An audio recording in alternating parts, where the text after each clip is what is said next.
final task, in fact, is to make sure that opportunity is available to all Americans.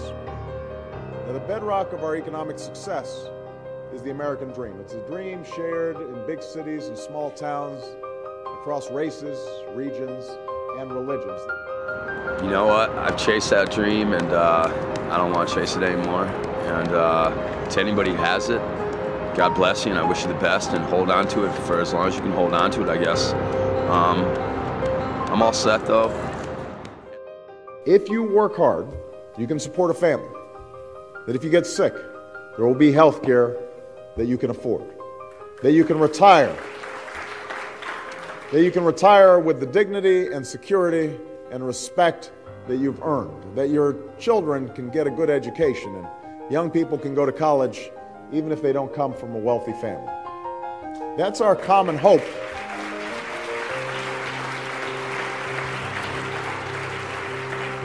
That's our common hope across this country. That's the essence of the American dream. But today, for far too many Americans, this dream is slipping away.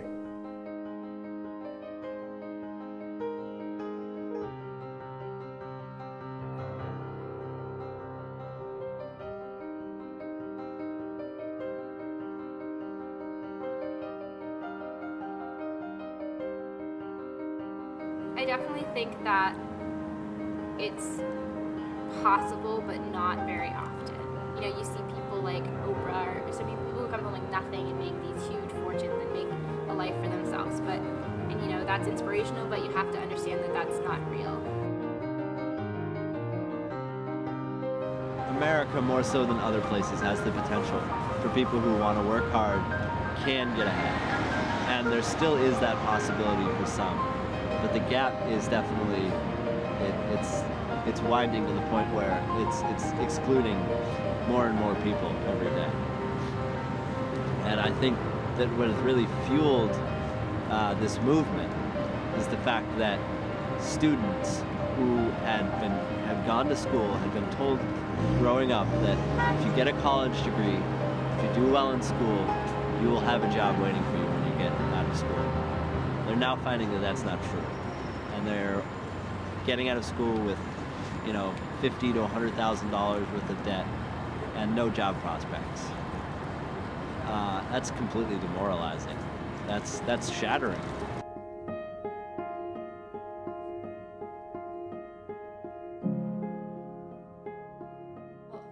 So I was born in Poland. I'm an immigrant, and when I moved here, it was like me and my mom lived here, and we were really poor, and like I was homeless for a few months, and then my mom ended up marrying my stepdad, but we were also, I mean, we like weren't on food stamps at that point, and so we were getting a little bit better because it wasn't a single family household anymore.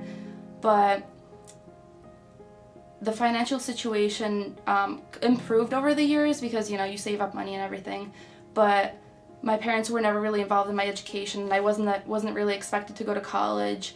And when I got here, I realized that I'm like one of the few people that are working class and at college, or at a college like this, not like a community college or like a state school or anything. So that was the comparison between like financial situation for me at home and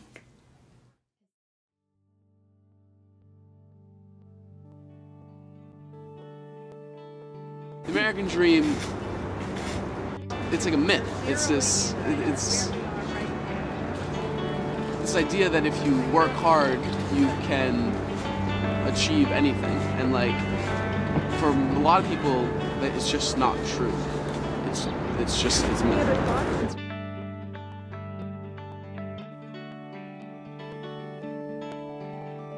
That's what the owners count on, the fact that Americans will probably remain willfully ignorant of the big red, white, and blue dick that's being jammed up their assholes every day.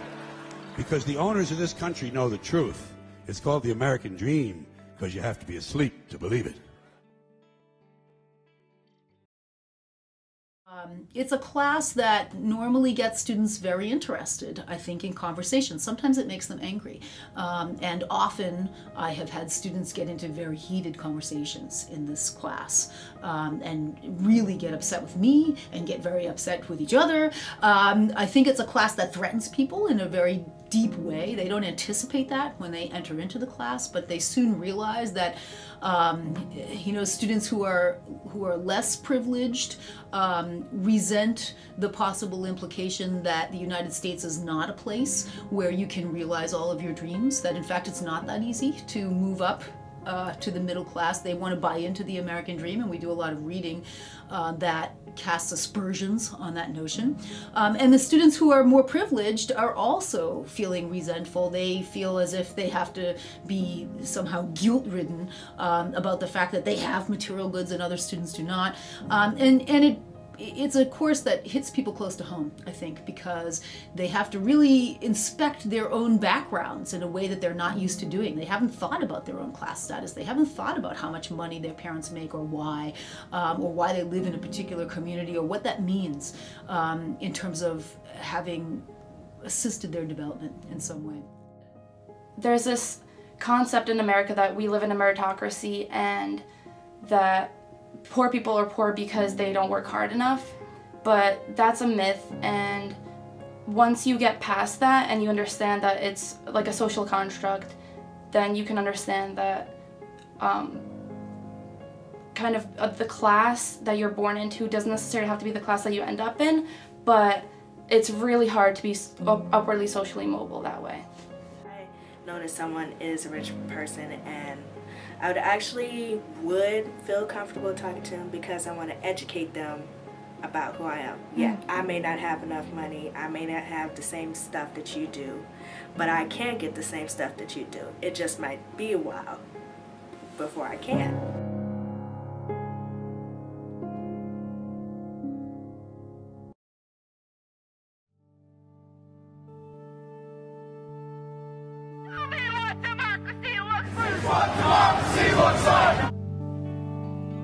I totally disagree with the people who say, well, what's the agenda? What are they asking for? That's irrelevant. This is just about people expressing anger at this long-term phenomenon of the world being stacked against them.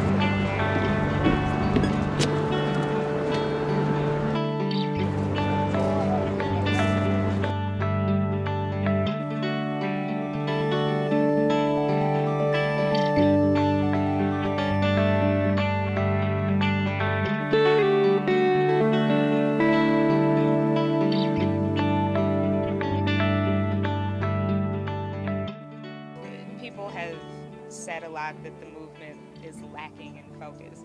I don't know so much that it's lacking in focus as much as, it's been hard to sort of pinpoint and articulate one thing.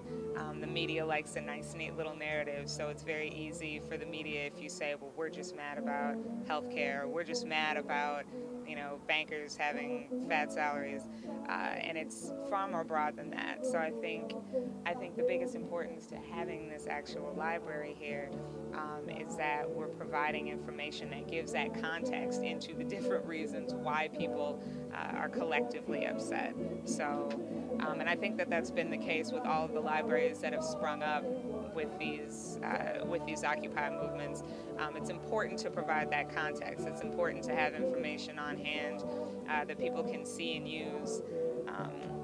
Someone at the last meeting said that the space really needs to be an intellectual exercise. This isn't here just for the sake of being here, just for being cute. It's not like that. This is a location where real activism is going on, real intellectual activism.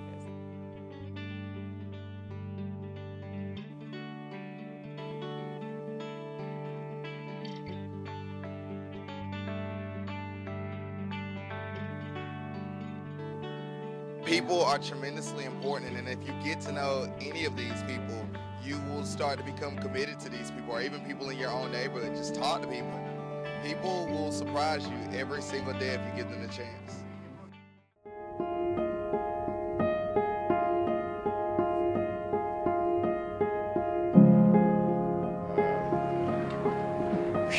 That's a tough one. I was in the Navy in 1976. I got 2 children. My old son is gonna be like 19 years old. In 2004, my son joined the military and then he ended up going to Iraq. Alexander went to Iraq 2 tours, in which at the age of 20 years old, fighting with the Marines, he lost his life in the old city of Najaf, Iraq, at the age of 20 years old. The last one, I'll go into the last one. The last one I was in Nam and I was forgetting. I just started thinking about coming home. And a guy from maybe 10 feet away came out of the bamboo and hit me with a machete and almost took my head off. So that was the last one I got. I won't go into details what I did to him on my way down to the ground. It was ugly, but that's how I wound up with this. So. You know, money changes people. Like right now, you know, some people think the money is everything, and money is not everything, you know. 10 months later, after my son died, I received this document explaining how my son died by email. So those things we cannot allow to happen. So I have to speak out. But the Army thought it was worth something. He gave me my 3rd Purple Heart. That's the one that I guess you could say I earned.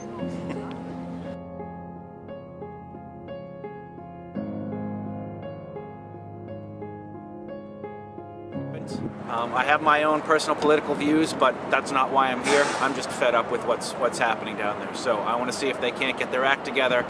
Maybe we can put a little fire under it to say, I don't care if you're a Democrat or Republican or an independent. You're out if you can't figure out how to make something happen. By the end of the week, and even sooner, we were expanding by the skin of our teeth. It was very tense, and then you know, they arrested 141 people 2 days after I left. When I was back in Vermont, I saw photos of these 2 guys around here on the ground or whatever. So very, it's kind of people are sacrificing a lot to change things in a way that they believe in. So that when you're done with school, you don't have to worry about $10,000 or $100,000 worth of school loans and this, that, and the other thing. We want to make sure people actually live the American dream instead of thinking about it in the past tense. I mean, I've put everything I have into this movement, and we'll keep doing so. It's gotta be something, I think. Oh yeah. We're strong. We're not moving right here. I don't care if it's cold, raining, and snow. We stay over here. You know, only God knows it. We love God, and God knows it. You know, and something gotta happen soon.